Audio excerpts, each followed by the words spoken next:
आप सब कैसे हैं। आइए, आपका हमारे इस वीडियो में स्वागत है। और मैं आपको इस वीडियो में आज पढ़ाने चल रहा हूँ धातुओं में अर्धचालकों द्वारा विद्युत संचरण। धातुओं में अर्धचालकों द्वारा विद्युत संचरण किस प्रकार से होता है, इसके बारे में हम आपसे चर्चा करेंगे और इसे विधिवत समझाने का प्रयास करेंगे। प्यारे बच्चों, धातुओं और अर्धचालकों की विद्युत चालकता, धातुओं और अर्धचालकों की विद्युत चालकता एवं विद्युत रोधियों की विद्युत अचालकता को हम बैंड सिद्धांत द्वारा समझ सकते हैं। तो सबसे पहले हमें ये समझना है कि बैंड सिद्धांत क्या है। बैंड सिद्धांत किसे कहते हैं? बैंड सिद्धांत के अनुसार एक धात्विक क्रिस्टल में उपस्थित सभी परमाणुओं के समस्त इलेक्ट्रॉन, एक धात्विक क्रिस्टल में उपस्थित सभी परमाणुओं के समस्त इलेक्ट्रॉन क्रिस्टल के माने जाते हैं और इन इलेक्ट्रॉनों के क्रिस्टल के सभी परमाणुओं पर विस्थानीकरण के कारण ही धात्विक आबंध उत्पन्न होते हैं। इसी को हम बैंड सिद्धांत कहते हैं।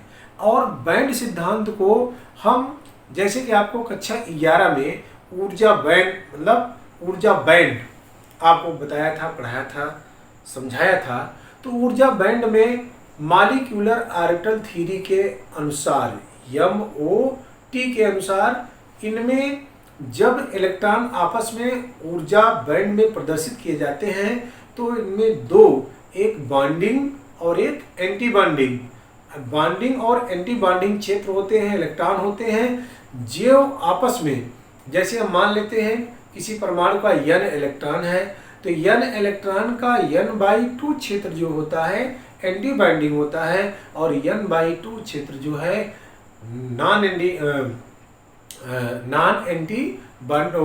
बॉन्डिंग होता है और N/2 क्षेत्र जो है एंटी बॉन्डिंग होता है। तो ये दोनों क्षेत्र मिल करके जो N परमाणुओं का कुल क्षेत्र होता है उसी को हम ऊर्जा बैंड कहते हैं। तो देखिए, हम इसको बताने चल रहे हैं और इसे आप ध्यान से समझिए कि एक बार पुनः आप समझ लें कि धातुओं में अर्धचालकों द्वारा विद्युत संचरण ये किस प्रकार से होता है, इसको हम कैसे समझा सकते हैं और आप भी इसे किस प्रकार से समझ सकते हैं। Conductions of current by metals and semiconductors, धातुओं और अर्धचालकों की विद्युत चालकता एवं विद्युत रोधियों की विद्युत अचालकता दोनों बैंड सिद्धांत द्वारा समझा जा सकता है। बैंड सिद्धांत क्या है? जैसे कि एक धात्विक क्रिस्टल में उपस्थित सभी परमाणुओं के समस्त इलेक्ट्रॉन क्रिस्टल के माने जाते हैं और उन अर्थात इन इलेक्ट्रॉनों के क्रिस्टल के सभी परमाणुओं पर विस्थानीकृत के कारण ही धात्विक आबंध उत्पन्न होता है। माने इसमें जो इलेक्ट्रॉन होते हैं वो आपस में एक दूसरे के साथ साझे करते हैं, एक दूसरे परमाणु के साथ करके एक धातु माने एक क्रिस्टल का जो है निर्माण करते हैं। अब इसमें मॉलिक्यूलर ऑर्बिटल थ्योरी के अनुसार हमें क्या समझना है, अब इसको ध्यान से देखें कि मॉलिक्यूलर थ्योरी के अनुसार यहीं पर हम आपको बता रहे हैं कि जैसे कि ऊर्जा का बढ़ता क्रम, या हमें मान लें कि कोई ऐसा धातु है, जैसे हम ले लें बोरान या बेरिलियम ले लें। बेरिलियम का परमाणु क्रमांक है 4 और इसका इलेक्ट्रॉनिक विन्यास करेंगे तो ये होगा 1s2 2s2। अब 1s2 2s2 को बैंड ऊर्जा के क्रम में प्रदर्शित करने के लिए यहां पर आप देखेंगे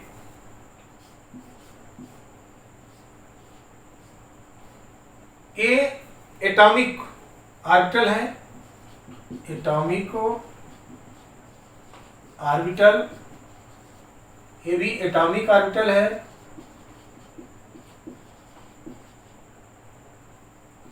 लेकिन इसमें ध्यान देना है, ए एटॉमिक ऑर्बिटल जो है एक होगा बॉन्डिंग, एक को हम मान लें बॉन्डिंग एटॉमिक ऑर्बिटल और दूसरा एंटी बॉन्डिंग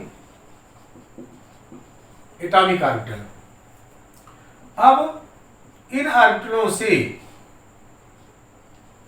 बाइंडिंग और एंटी बाइंडिंग के द्वारा यहाँ पर एक मॉलिक्यूलर ऑर्बिटल, यहाँ पर एक मॉलिक्यूलर ऑर्बिटल का निर्माण होता है। अब इस मॉलिक्यूलर ऑर्बिटल में अब जैसे हम मान लें यहाँ पर A1s है, 1s में 2 इलेक्ट्रॉन है।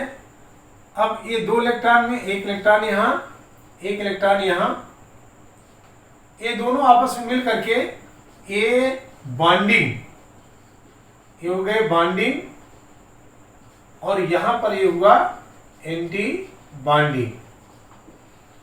उसके बाद बढ़ता हुआ जो ऊर्जा क्रम होगा 1s के बाद ये 2s, जब हम 2s को देखेंगे तो यहाँ पर भी इसमें 2 ही इलेक्ट्रॉन हैं। तो इसी प्रकार का फिर एक क्षेत्र बनेगा बॉन्डिंग और एंटी बॉन्डिंग का, और इस तरह से ये बॉन्डिंग और एंटी बॉन्डिंग ऊर्जा स्तर बनेंगे।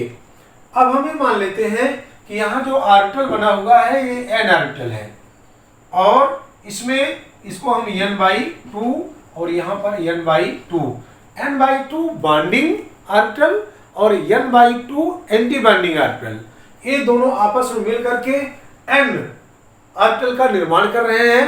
इसी को हम कहते हैं ऊर्जा बैंड, यही कहलाता है ऊर्जा बैंड।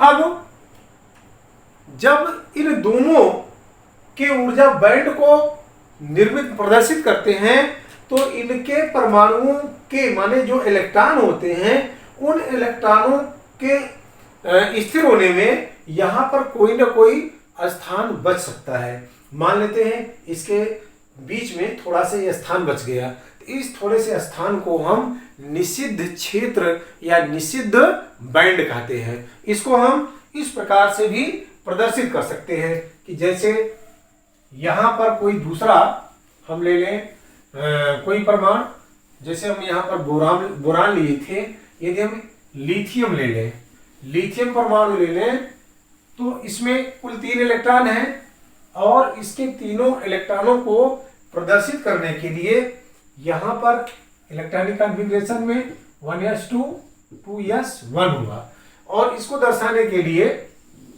ये बैंड एनर्जी है, यहाँ पर ये बैंड एनर्जी है, और इसके यहाँ 1s2 और यहाँ 2s1 ये क्षेत्र है।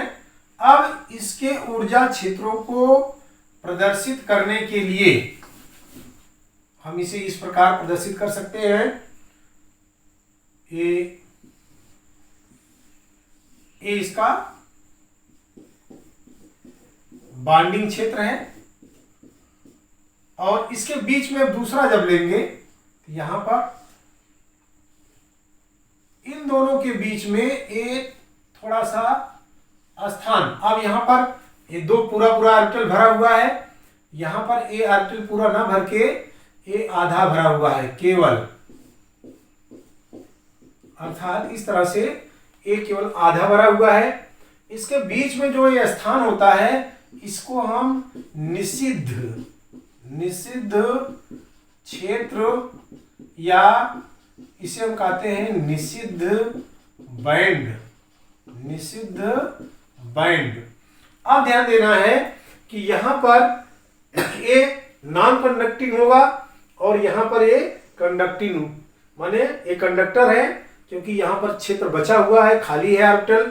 अगर इसके ऑर्बिटल को यहाँ दर्शाया जाए, इस ऑर्बिटल में यहाँ 2 इलेक्ट्रॉन पूरे भरे हैं, लेकिन यहाँ पर केवल 1 इलेक्ट्रॉन है, 1 इलेक्ट्रॉन यहाँ पर खाली है, इसलिए इसको हम कहेंगे नॉन कंडक्टिंग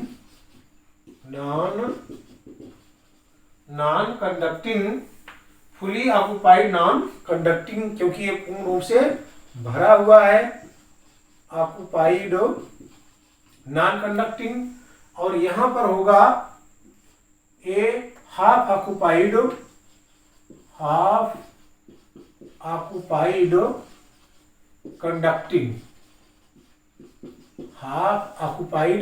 कंडक्टिंग, इस प्रकार से इसे भी जो है हम बैंड ऊर्जा द्वारा ही समझ सकते हैं। अब यहाँ पर ये हाफ ऑक्यूपाइड है, तो यहाँ पर इलेक्ट्रॉनों का जो है संचरण हो सकता है। इसी तरह एक तीसरा वे में माने ये आपस में जो है ओवरलैप करते हैं, तो ओवरलैप बैंड को भी हम प्रदर्शित कर सकते हैं या दिखा सकते हैं। जैसे यहाँ पर हम कोई दो 1s और 2s को ले लें। जैसे यहाँ ये एनर्जी है, एनर्जी, और यहाँ ये पहला होगा और ये दूसरा, A1s2 या A2s2 या 2s1 है।